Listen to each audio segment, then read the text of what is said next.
The Obama administration's top diplomatic envoy in the fight against Islamic State believes the group's so-called caliphate in Syria and Iraq is shrinking. Brett McGurk's assessment comes as Islamic extremists mount a new spate of bombings and shootings, including blowing up a gas plant in northern Baghdad. And Barker reports.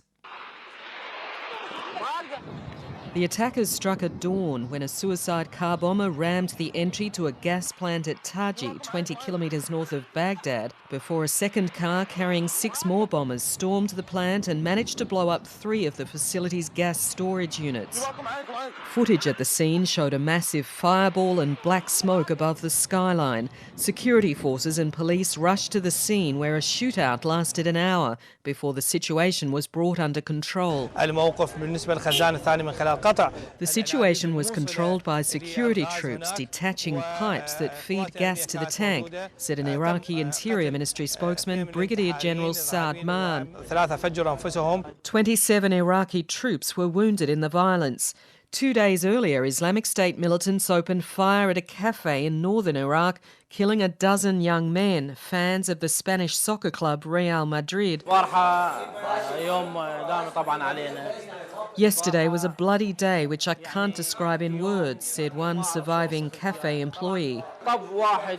A man holding a machine gun walked into the cafe and opened fire randomly on people. He also threw hand grenades. He sprayed people with a hail of bullets.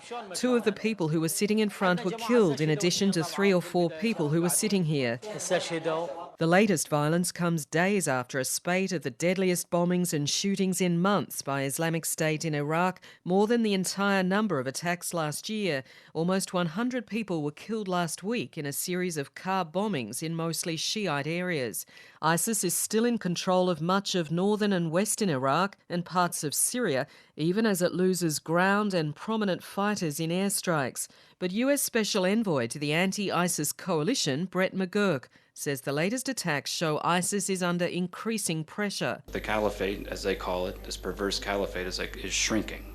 So they are very much on the defensive. They have not retaken any territory really since their operations in Ramadi, going all the way back to May. So their territory is shrinking, and they are now doing these suicide attacks against civilian populations.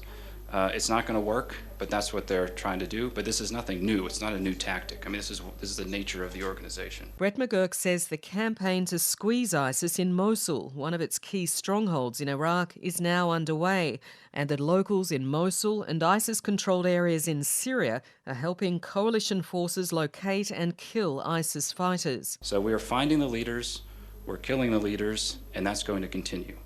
And so is Daesh in Raqqa very nervous about how does the coalition know all this? Surely they are.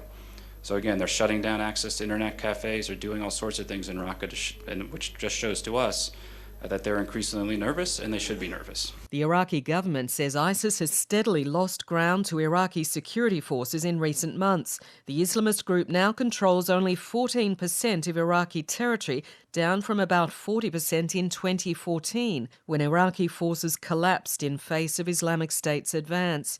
But the militant group is now intensifying attacks in areas under Iraqi government control and increasing the number of suicide bombings, taking advantage of a political crisis in the country.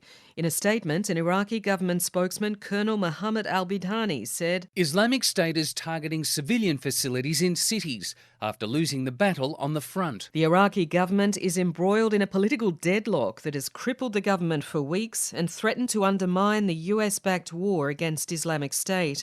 Bickering among political factions has prevented the formation of a new government cabinet, while the fight against the Sunni militant group has exacerbated long-standing sectarian divisions between the country's Sunni minority and Shiite majority. And Barker reporting.